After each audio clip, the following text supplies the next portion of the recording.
Good day, Thomas Jefferson Hour podcast listeners. Thanks to all of you for taking time to listen. We appreciate it. And thank you all for your responses in the past couple of weeks. We've been just knocked out by how many of you took time to write to us.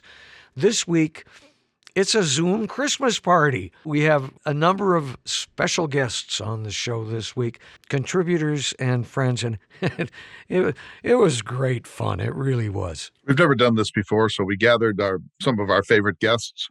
A few couldn't make it, but most did, for a Christmas celebration, a feast. I had eggnog and some fruitcake. I don't know what the rest of you were drinking. And it was great fun. We talked about our Christmas memories as individuals. We talked about Christmas in American life. We talked about Jefferson's promise and his weaknesses. It was really fun just to hear what my old assistant, Nancy Frankie, has to say. Oh, yeah. And Bo Wright.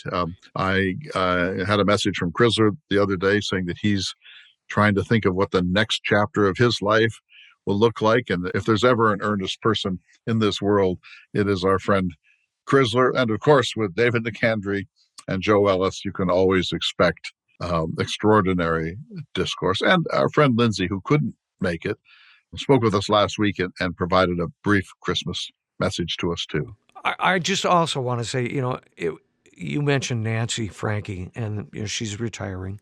It was so great that she joined us. She was so flattered that she would even be asked. Well, of course we would.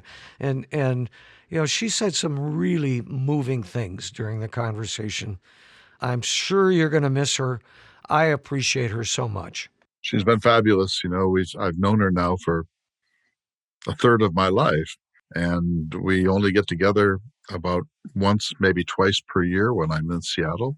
And she's held the little tiny empire that I have together and made sure I get on those flights. And when flights get canceled, she makes sure I get on the next one. And she has a to-do list, which she dangles over my head from time to time, so I don't lose sight of all the important things that must be done. She's taken enormous care of my finances and helped my mother in a time of need, helped my daughter in a time of need with financial advice and management. And so, she's family. And I hate to see her go, but I'm glad that she is going in her prime so that she can go have fun now. She's been stuck to that phone and that desk for a couple of decades, and now she can really lavish attention on her grandson, who's 4, on her daughter, and her daughter's husband, who live in the Seattle area, and on her husband, Bob. Agreed. I was so glad Nancy was part of this. She's really an extraordinary woman. So glad she was part of this. And listeners to the 1776 Club will learn about the extraordinary bet that Joe Ellis and I made at the end of the program. Maybe. I don't know. I might have to cut that bit out. We'll see what happens in the year 2023. Happy holidays to everybody, Christian, non-Christian, Jewish, Islamic, Zoroastrian. We're so glad that you all listened to the Thomas Jefferson Hour. And we can all say with great particularity and no offense to anybody, Happy New Year. Let's go to the show. Good day, citizens, and welcome to this week's edition of the Thomas Jefferson Hour, and a very special edition, a Christmas edition. We're doing something this week we've never done, which is have a Zoom Christmas party. We've invited all of our contributors and friends to join us today and sort of reflect on the holiday and the Jefferson Hour. We're so pleased that all of you have been able to attend today. And perhaps, Clay, you might want to go around the horn here and introduce everyone that's joining us. Yes, it's our first ever Jefferson Hour Christmas party. I have my eggnog right here in front of you. You can see the nutmeg, and I have a piece of fruitcake that I made. I'm the last American, I think, who still makes fruitcake, so I'm all set for this party. So far for our Christmas party, we have my old friend, Nancy Frankie, who has been my assistant and scheduler and handler for the last 20 years. She's retiring, unfortunately, but she's agreed to come on and tell some home truths about how hard this has been. We have Crisler, the famous Crisler. He's in transit from Disney World back to Nashville, And presumably you are not alone in that car. We have the great Joe Ellis at an undisclosed location, I think this time in Massachusetts, not in Vermont, Joe. And then David DeCandre, the Enlightenment correspondent of the Jefferson Hour from Western Washington. And a couple of more people, David, will be joining us. This is really fun because we're getting to see everyone because it is a Zoom call and it is about Christmas. Right before the show started, Mr. Ellis, Joe, if I might, you brought up looking into the Monticello website and some of the notations they had about Jefferson and Christmas. Yeah, I did it. I mean, I spent 6 years researching and writing about Jefferson at one point. And during that time, I couldn't remember any encounter with Christmas as a significant event in his life. But I thought I better check it out now. And Monticello's got a website up for Christmas. And I would say they found about 150 letters by Jefferson or by his children about Christmas, none of which I remember at all. And I think that the picture that emerges is, yes, Christmas was a holiday recognized by Jefferson. It was really a family reunion kind of thing for children and grandchildren. And it did have an impact on the slave community because they were given at least 2 or 3 days off in both of his plantations at Monticello and Poplar Forest. Husbands or wives who had partners at another location were given passes to visit each other. And so that it did have some significance. Now, it's not Christmas with Santa Claus and Christmas trees and a lot of the stuff that goes with our current Christmas. There's a book by a guy called Nissenbaum called The War Over Christmas. It's pretty good on this. It's most of that stuff comes in the Victorian era, in the 19th century.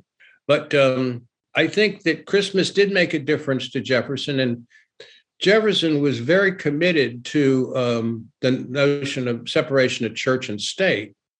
And you wonder what he would say about making Christmas a national holiday. And that's an open question that I want to leave you all with. Yeah, so that's Joseph Ellis, who is in Massachusetts, a frequent contributor to the Jefferson Hour, the author of more than a dozen books, and he's won all the awards. David DeCandre, you know a little bit about this. Lewis and Clark at Christmas, out in your part of the world at Fort Clatsop, they did observe a kind of Christmas, although a very limited one. Yeah, my sense, Clay, by the way, it's good to see everyone. It's an honor to be amongst this company. My sense is that New Year's Day was actually a bigger festival or occasion for celebration, and significantly so. At Fort Clatsop, there was an aspect of making a virtue out of necessity, because I don't think their accommodations were fully finished by Christmas, but they had been the week between Christmas and New Year's. So being the Enlightenment particularists, Lewis especially, that they were, it doesn't surprise me that the New Year's Day would have been thought of as the more significant holiday. In fact, as a protege of Jefferson's, I suspect that Lewis had only 2 days on the celebratory calendar, if I can call it that, the 4th of July and New Year's Day. So, David, as you remember, on Christmas, there were some gifts exchanged. The captains gave each man who was still using tobacco a little twist of tobacco, and those who didn't use tobacco got a handkerchief or something else. And Sacagawea gave Clark a dozen or more weasel's tails, which is a strange gift for her to give to Clark. And Lewis apparently got nothing, or a lump of coal. Yes, I think, Clay, what I'm basing my theory on is the extent of reflection on that day. What you say is undoubtedly true, and I can't cite what would have happened specifically at Fort Mandan. You would be the expert on that, let alone the previous winter down on the lower Missouri, Mississippi Valley. But my sense was that there was yes, there was that gift exchange. It's noteworthy in the respects that you highlighted. But again, my working sense is that the 1st of January was the more noteworthy occasion in Lewis's case in particular, because he knew that the calendar had turned to the year, the month, the day that he would get back home, because at this point he was quite homesick. David, again, let me ask you one just yes or no question. This will be the first time in your life you've ever actually answered yes or no. But did Captain Cook at any point celebrate Christmas? No, but his men did. No.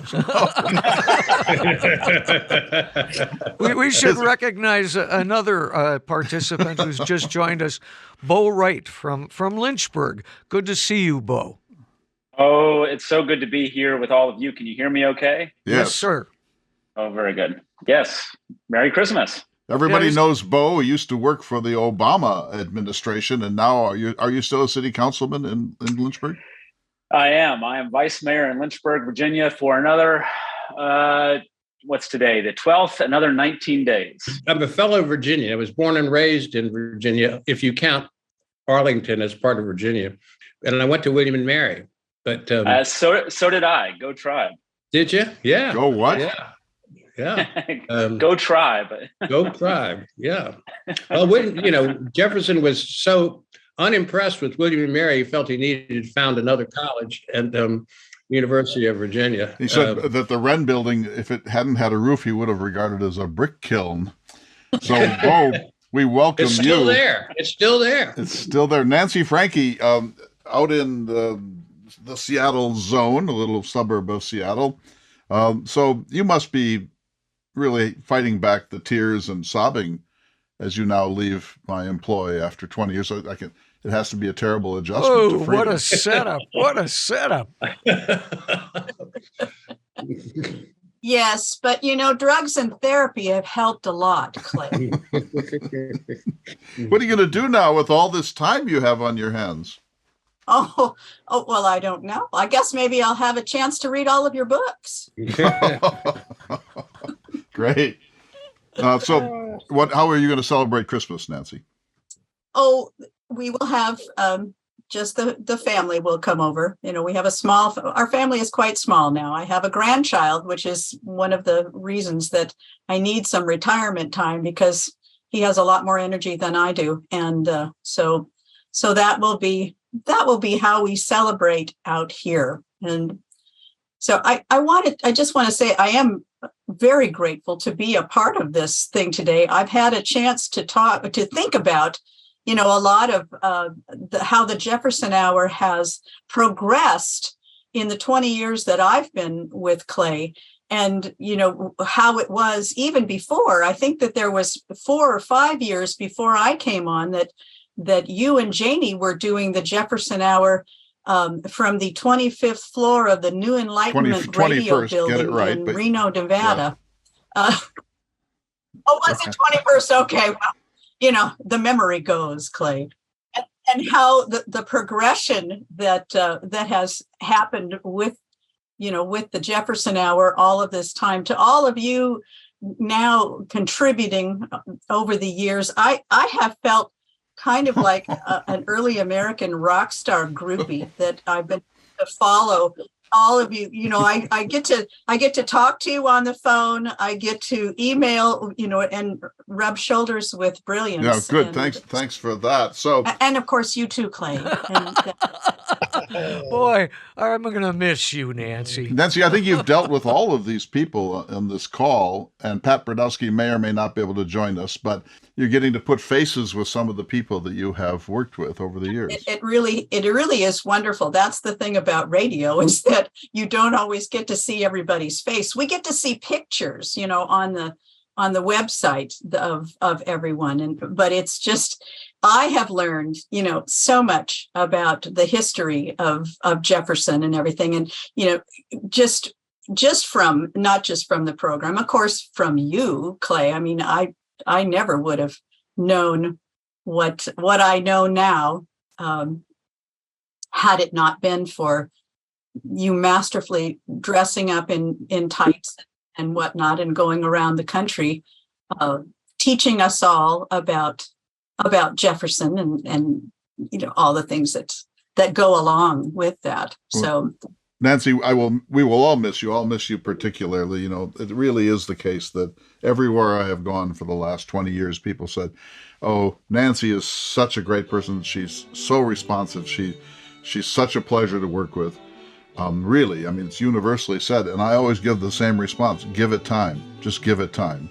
Well, I tell people too, and I appreciate that, Clay. I do tell people too that, it's easy to be kind and responsive when your boss is 3,000 miles away and you only have to see him, a couple of times a year. And when you do talk on the phone, when he's done talking to you, he says, "You're breaking up." And all of a Sorry, sudden, Nancy, you're breaking up. The bad service today. Bad service indeed. Thanks so much, Nancy. It's so great to hear your voice. I, too, am going to miss you immensely. You're listening to a special Zoom Christmas party this week on the Thomas Jefferson Hour, and we'll hear from more of our guests after this short break. We'll be back in just a moment.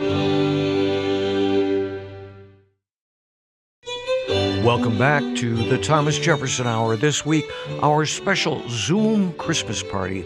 We're joined by so many of our friends and contributors to the Jefferson Hour. One person we haven't talked to yet, and we should because he's in transit traveling in a car, and that's Brad Crisler. So everyone knows Crisler. You've given us the theme music for the Jefferson Hour. You also are fascinated by painting. You yourself are a miniaturist. You are a Nashvilleian, and you were one of the few people who's ever visited the New Enlightenment Radio Network barn with your family when you went on the year-long odyssey around America. Yes.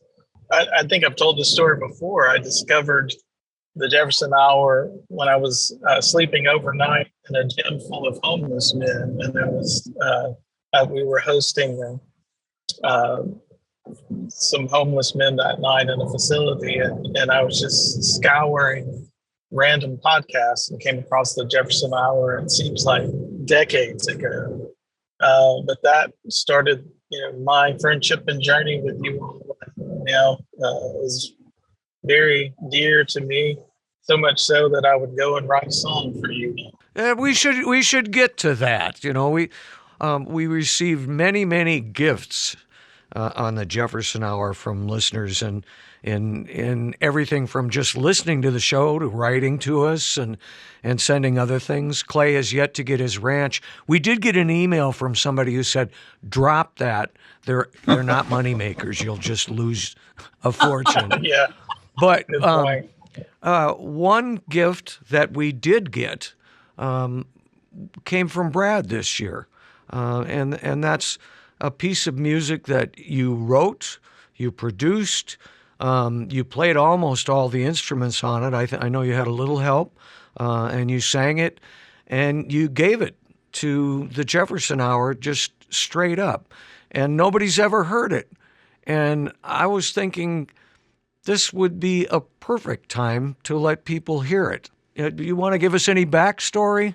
Not except that Clay asked, threw out this idea. It's been a while ago about, and had some very specific parameters, all of which I hope I adhered to.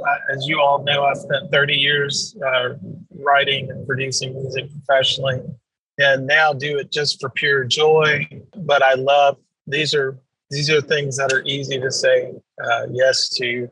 So here it is, for the first time anywhere, Brad Crisler's song, "Listening to America."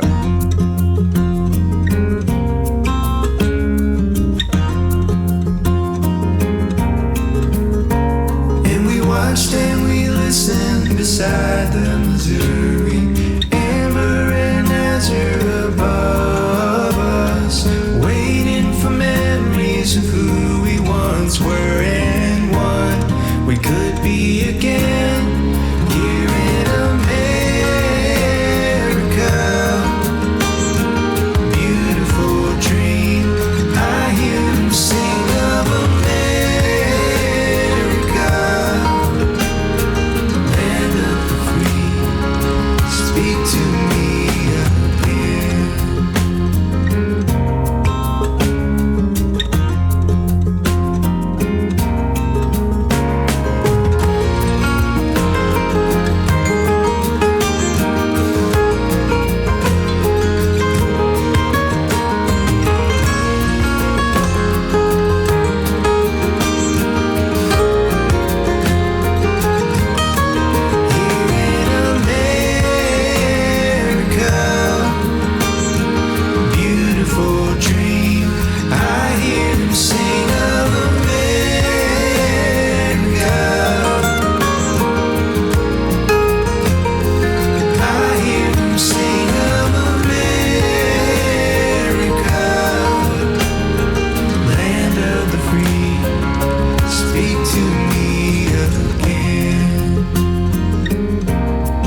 That was good. That was good. Wow. So I have a question. First of all, Crisler, you nailed it.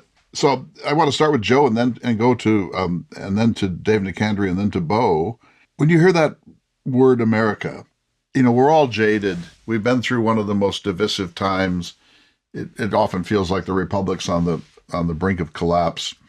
We're cynical now, and this is a time of disillusionment, I think, in modern Western civilization. And yet when I hear the word America, especially as it's sort of enunciated there in that song, I nearly always choke up because America is one of the world's most magical words. The idea of America, with all that it could have been and might still be, is just so overwhelmingly powerful as a concept. Do you share that view, Joe? On my good days, yes. The glass is always half full and half empty in America. Jefferson himself is an embodiment of both dimensions. Right now, we're in a backlash phase, and I think we need to get through this. But I am an American. I mean, I've never thought of myself as an Irishman or a German. Those are the two sides of my family. I'm an American. I didn't know I was a Southerner until I got to Yale. And I think that if we get through this, we are going to be the first largest multiracial society ever in the world. And that's a huge thing. That, in addition to being the largest economy, and we can then draw from the entire populace the energies and the talents from women, men, Blacks, Hispanics, Asians, in a way that no other society in world or Western history has ever done. And that's, I hope, the Jeffersonian message. He himself couldn't live up to it, but that's central to his message. Thanks. David Nicandri, we all agree that this is a battered time in America, but how do you see it when you hear that song, hear that kind of evocation of all that is most magnificent about our national landscape and our national purpose and our national ideals and our national mission? Well, I'm going to pick up on Joe's thread because I think a song as evocative as that, the tendency is to relate to it personally as opposed to corporately or nationally. When I think of that word, I think of my immigrant grandparents. All four of them were immigrants from Italy. Only one of them could read, and that wasn't English, obviously, it was Italian. And Clay, you've made a sort of a minor career out of making fun of my vocabulary, in love, to be sure. But I just think, what an amazing story that is. I mean, 3 grandparents, none of whom were literate, and yet I can throw the English language around pretentiously, no doubt, and most times. But that's a story. And so that's one thought. I consider it to have been kind of a blessing to have come of age in the 50s and early in the 60s during the heyday of what historians at that time referred to as the liberal consensus. The liberal consensus was easy to mock when it was the atmosphere you were breathing. And now that we don't have a consensus, we know what we're missing. And I was among those as a young graduate student that always mocked the liberal consensus. And now that I'm in my mid-70s, I see many of its charms. We're listening to a special edition of the Thomas Jefferson Hour, our first Christmas party by Zoom. So I want to go to Bo and then to Nancy and then finally to Crisler. So Bo, when you hear that kind of evocation of the American ideals, and you look around you today, having served in a presidential administration and now serving a small and I'm sure at times contentious community, what reflection do you have? Well, I don't think it's actually all that dissimilar from what Professor Ellis or Mr. Nicandri shared. I think to me, America is a sort of equivalent to a promise. And it's a promise that is imperfectly applied, frequently broken, but a promise sort of nonetheless. And so I think hearing that song makes me feel both moved and I think it touches on the aspiration of this sort of the American experiment. And I really appreciate what Professor Ellis was saying about, glass half full, half empty, and on good days, feeling the real promise of America.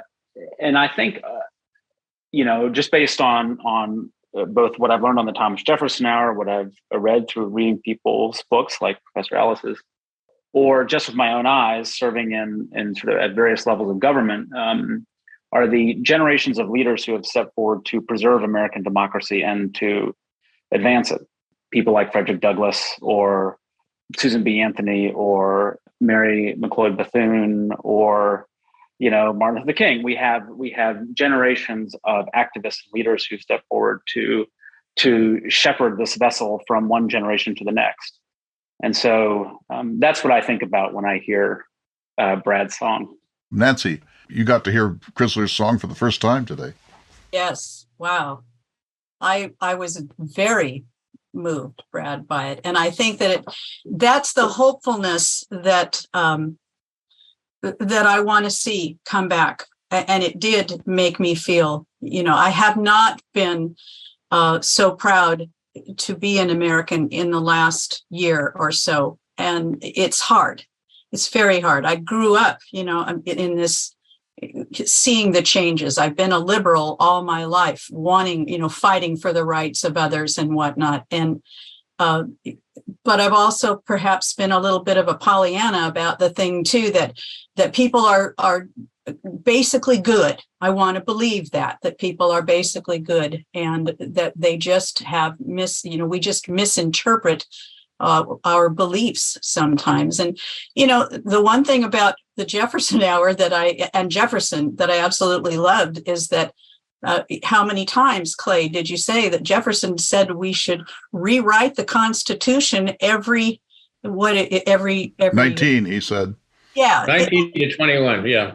Things do change. Things change, and people use the Constitution sometimes, and they misuse the Constitution like they misuse religion.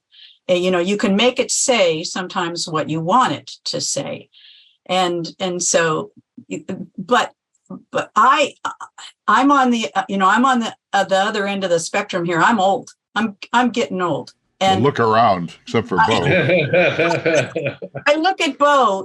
Bo is the hope right there. Bo is probably my daughter's age, and this is the generation that will listen. If that generation listens to our generation and then goes and teaches the next generation, there is hope. There's always hope for that. But I've gotten to the point now where I'm going to change. I can only change my little corner of this world. So I do what I can. Clay, what am I going to do when I retire from you? Volunteer. I do tremendous amount of volunteer work that I will continue to do because it is the only way to make my heart happy in this America right now. To say, I can make this little difference, and the rest of it is going to have to be up to somebody else to change. Thanks, Nancy. So David Swenson, the semi-permanent guest host of the Thomas Jefferson Hour, in this, our special Christmas party edition of the Jefferson Hours. You received this song sort of almost out of the blue from Crisler. Now you're going to work with it to find ways to incorporate it. Tell us about your reaction. Oh, it's great. It's a Brad Crisler song. What do you expect? First, if I might, react to the extraordinary things that all of you have just said. Nancy, you are fast becoming one of my heroes, and you will be so missed. And to be able to see all of you, and Joe, you and I have had conversations on the Jefferson Hour, and the ones I really treasure are those calls when I catch you walking your dogs and you just share your thoughts with me. I'm so grateful for that. Nicandri, I was really glad that you addressed the English language and the story of your immigrant grandparents. It was real moving. I did not know that about you. It's so great to hear. And Bo, once again, I really have to apologize. When I got that email asking me to put a yard sign in Bismarck, North Dakota for your last election, and I didn't respond. I'm so glad that it didn't have a bad effect on your reelection. And then there's Brad, and Brad has gifted us so much on the Jefferson Hour. If you watch my finger, I know you're on a phone, but if you look right there, Brad, you will see a portrait of John Adams that you painted and gave to me, and it's one of the first things I see every day when I come to work. I'm not sure that, I mean, I've got a background in recording and in writing and working with artists, and so I can take this position, I hope, and if I can't, you'll straighten me out. But I'm not sure anybody here realizes what a gift you gave to the Jefferson Hour. It's just like, whoa, you write a song. No, it's not that. It's a piece of the juice that makes you who you are. And it's incredibly kind and generous of you to share this song and then to hear it. I mean, you saw the reaction of everybody here on Zoom. So I hope I'm not embarrassing you, but that was quite a gift, sir. So Bradford, yes, sir. No, please say what you were going to say. Well, I was just, it's no accident that the common thread through everyone's response and thinking about these things either has been articulated specifically or alluded to the paradox of the character of Thomas Jefferson. And I think that is at the heart of what you all do, what we all love, and we love to share and participate in, is this wrestling. Thomas Jefferson is the vehicle by which we continue to wrestle with the meaning of the revolution, which is the thing Dr. Ellis has been writing about for so many years now. That question is not static. It is active. And what we do, what you all do with this show, and what we all do to try to understand the moment we're in, the moments that we've been in, and where we're going, is seen through the eyes of this paradoxical figure in Thomas Jefferson. He represents the best of who we are and the worst of what we can be. And the more we study him and understand him, the more we understand ourselves.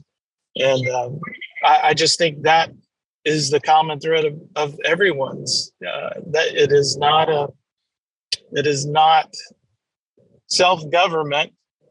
The self is not static. It is active and it is changing. David, let's take a short break because we have, first of all, I want to say what a great gift Crisler has given to all of us in the Jefferson Hour and to all the listeners of the Jefferson Hour here. What a Christmas that is for all of us, and especially for me. Let's take a break, David, because someone who couldn't come today, Lindsay Chervinsky, sat down for a quick Christmas interview with us last week. And let's take a break. When we come back, let's hear a little of our conversation with Lindsay before we return to our friends here on the Zoom call. That sounds like an excellent idea, sir. Once again, you're listening to the Thomas Jefferson Hour. This week, our Christmas party Zoom call with, in no particular order, Joe Ellis, Nancy Frankie, David Nicandri, Bo Wright, and of course, Brad Crisler. We'll be back in just a moment.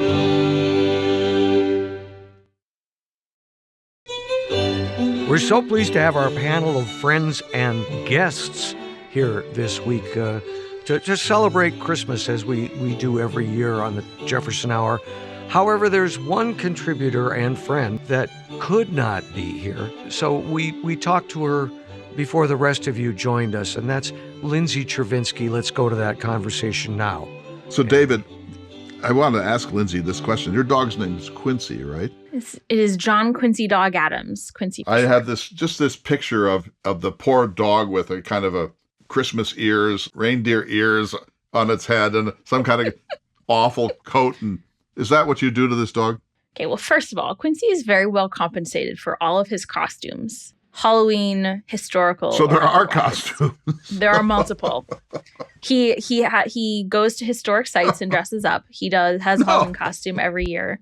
He is usually the center of my holiday card, and this year does indeed have a very excellent costume, which now that you've said that, I'm going to have to send you a picture of because it is epically ridiculous. I've lost so much respect for you. And this, ladies and gentlemen, is the esteemed historian and author, Lindsay Travinsky. You guys are ridiculous. Historians are full people, and they have passions and interests outside of their work. And it's very essential that one has a creative outlet. And my creative outlet is doing ridiculous things with my dog. Interesting. I'd like to meet one. Meet what? Meet one. One what? Well-rounded historian. Oh. Well, you're looking at her. Well, yeah, look, I mean, she's almost getting snarky on the dog question. It's like the third rail in Lindsay's world. Let me pull us back here. I, in all seriousness, Lindsay, you have meant so much to the Jefferson Hour this year. Yes, indeed. You really have. And we hear from so many listeners who are just enthralled by the conversations that you and Clay have. So a happy, happy Christmas to you. And thank you for being here. I mean, it's great, and we really do appreciate your time. It's all any of us have, and it's so generous of you to share it. Well, it's very kind of you to say that. And I have been so unbelievably humbled, and my heart has been warmed by the welcome that the listeners have given me. They are so kind and so generous, and often will send me messages after episodes, and I read every one. I try to respond to everyone. So if I didn't, send it again, because I'm not trying to ignore you. And I just am so grateful, because the internet sometimes can be a toxic place. And so to have positive feedback in such a lovely way has just been so encouraging and uplifting. So, Lindsay, just in a nutshell, what happens on Christmas? Do you give us a little sense of your Christmas ritual? Well, I always spend Christmas with my family. My husband was raised Jewish, so we usually do Thanksgiving with his family and Christmas with mine. My family is a bigger, louder, more chaotic, more opinionated version of Modern Family, if anyone has seen the show. Ooh, lovely. So it's not particularly quiet or subtle. It tends to be fairly chaotic in a very loving way. But there's a lot of people and a lot of things going on. So usually we go out to California. That's where I'm from. We spend the Christmas holiday with them. And it is a very nice tradition, if not a particularly restful one. And is there food? I mean, do you have is there the usual Oh my God, food? There's so much food. My mother has never met a holiday meal that she could cook fewer than 20 dishes for. My second question is, how will you spend New Year's Eve? I am the world's worst New Year's Eve date. I have a very patient husband who knows that New Year's Eve is not my best holiday. But usually I'm asleep. I really like a New Year's Day. We usually go for a hike. We start the year off right. We sort of reflect on the year. We talk about what we want the next year to look like. That is my preferred way to sort of ring in the new year. I'm not much for the late night parties. I'm much more for the hikes the next morning. Thanks again, Lindsay. You really have enriched the show, and I know the listeners appreciate you. I'm going to give you the last word, give you a chance to tell everybody Happy Christmas. Thank you again so much. It's such a delight to meet and talk to people who are interested in this work. It makes it so worthwhile to do. And thank you to both David and Clay for welcoming me on so often and making me sound smart and educated and having my back when I need to re-say things. It's really been a joy and a delight, and I'm grateful for both of your friendships. So happy Christmas to everyone. Happy New Year's. I hope everyone is safe and healthy in the start of the new year. And 2023 is only an improvement on 2022. And that was our pre-recorded Christmas conversation with Lindsay Travinsky. And now back to our Jefferson Hour Zoom Christmas party. I want to ask each of you a kind of a very personal question, because it is a Christmas show. And so as you look back on your life, name a Christmas memory that just percolates through you no matter what. I remember a Christmas when we were on my grandparents' farm in Fergus Falls, Minnesota, and my grandfather would go out to milk the cows, and we couldn't have Christmas morning until he came back. And we would be, why can't he come? Why? But then he would come back into the house and he'd have to take off his boots. And then he'd go into the bathroom and wash up for a while. And then he had to have some breakfast. And we were like beside ourselves. We were 4 and 6 years old, like, what is wrong with this picture? But I can remember looking out on that yard with the little farm light, that little yellow glowing farm light down there, and dawn coming on Christmas morning in Minnesota when Christmas was all magic. And whenever I see light like that, or on Christmas Day, I always think of that memory. So how about you, David Nicandri? The Christmas of 1972, I had finished my master's degree. I had spent a summer internship here in Olympia, the state capital. In the meantime, while I was here, met the woman that I would marry. In fact, our 50th wedding anniversary will be this next September. So that Christmas, I went home because I hadn't been home since I went to Idaho to grad school. But two very powerful sentiments overcame me that Christmas. One, I realized how much I missed not being with Chris. And I realized kind of that Christmas that my life was going to be in the West. And I couldn't wait to get back out here after that Christmas of 1972. And Chris is your wife of now almost 50 years. Yes. Bo, you probably can only remember 2 or 3 Christmases since you're just a child. Yeah. Well, I was thinking about a Christmas that we had several years ago. My sister I have 3 siblings, and I have a younger sister, and she was an intern at Sagamore Hill, Teddy Roosevelt's home outside of New York. And as part of her compensation for doing the internship, they didn't provide money, but they did provide her a little living quarters in Teddy Roosevelt's barn. And so she invited my parents and me up to spend Christmas with her in the Roosevelt barn at Sagamore Hill. And that was an especially meaningful Christmas. It also happened to be the Christmas that the visitor center burned down. So we got to be spectators for that. But it was a simple Christmas. It was an intimate one, and with the added benefit of the Roosevelt aura of Sagamore Hill. Sounds good. Now you must never again say Teddy. Theodore. He's right. He hated He's Teddy. Right. He would punch you in the snout. Every time people called him Teddy, it would remind him of his lost wife, because she was the only one who was allowed to call him Teddy. But of course, everyone always called him Teddy Roosevelt and continue to this day. And prominent historians do it to this day. You're the one who taught me this, Clay. So Nancy, what about you and Christmas memory? Golly, there's been a lot of them. My birthday is 3 days before Christmas, so it kind of gets muddled in all of there. My mother even forgot it one year, and wow. On New Year's Day said, "Oh my gosh, you had a birthday, didn't you?" So it was like, okay. Jeez. So the best one really was when my daughter was first born. She was probably 6 months old. My husband and I were in our very first house that we were able to purchase. It was small, it was cold, and my husband's a carpenter, so he had done a lot of work in it. And in that little tiny house with that brand new baby, I realized the fulfillment, I guess, of the American dream right there. I had a home. I had a job. I had a child. I had a good marriage and income and everything, and it was like it all spread out before me. That this is it was all there.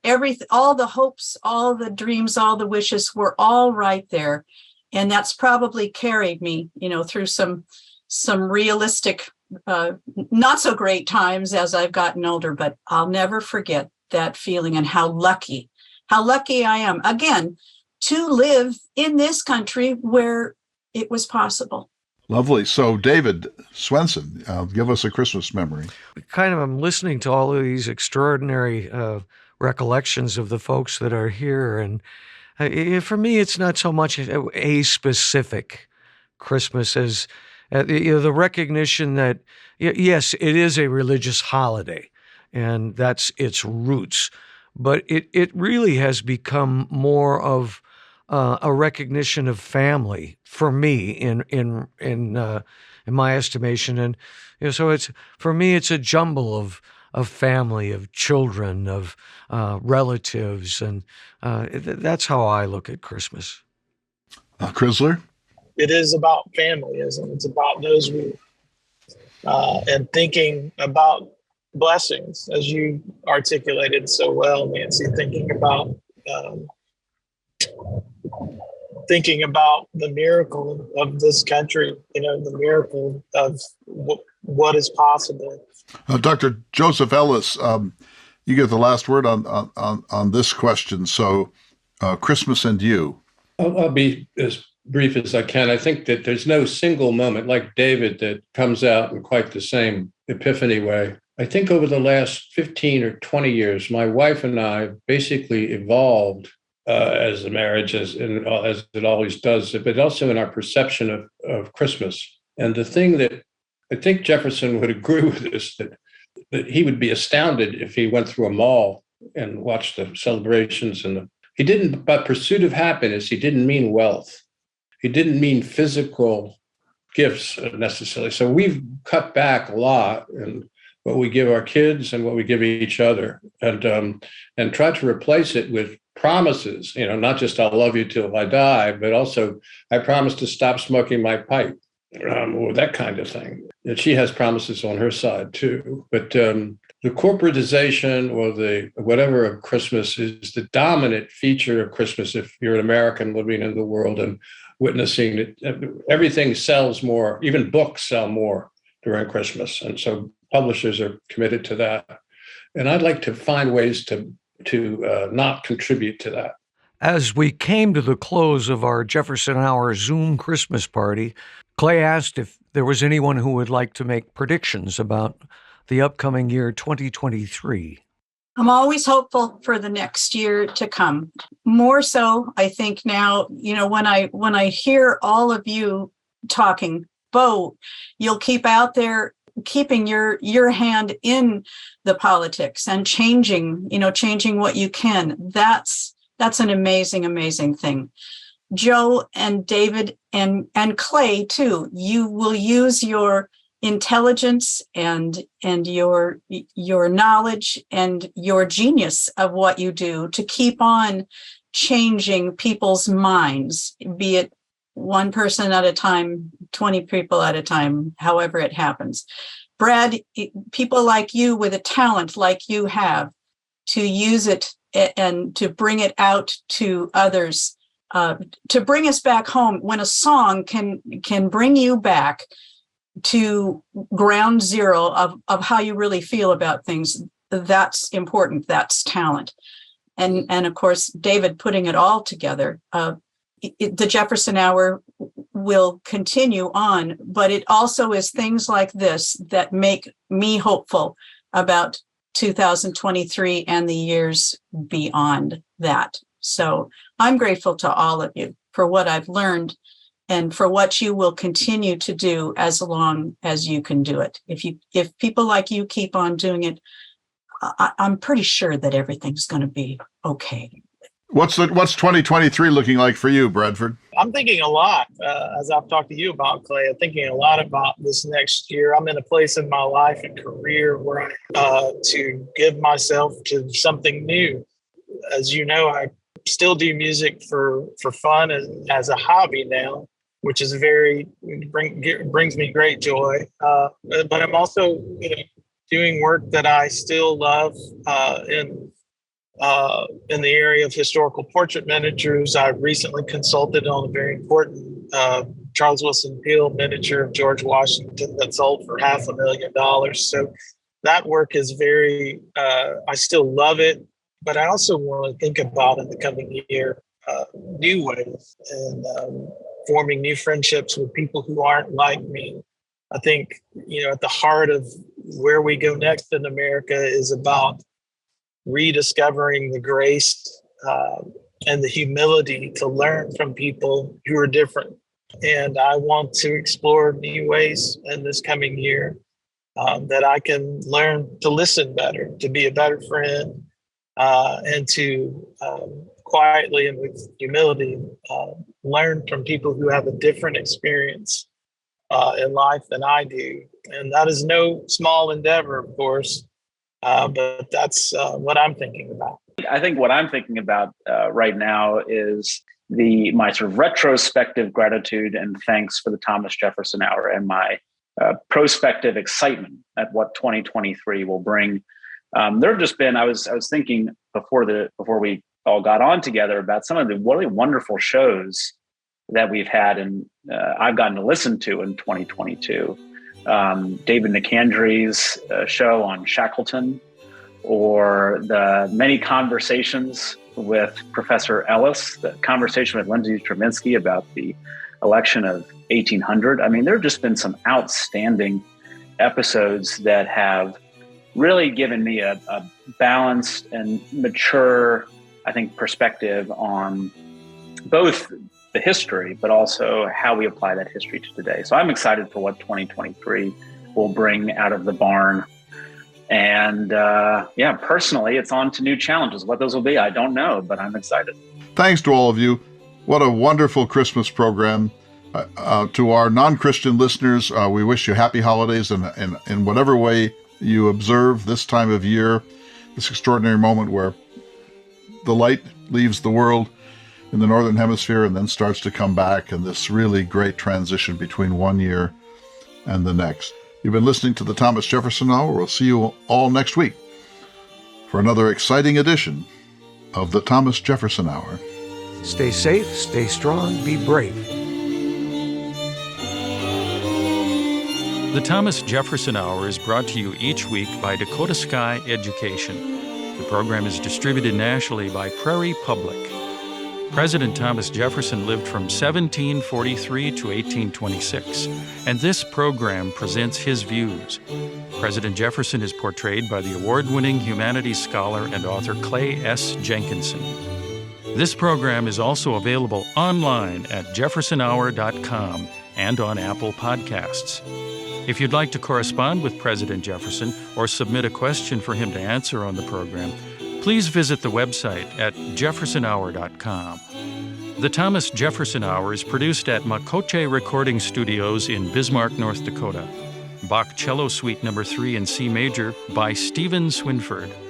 Thank you for listening. Please tune in again next week for another thought-provoking, historically accurate program through the eyes of Thomas Jefferson.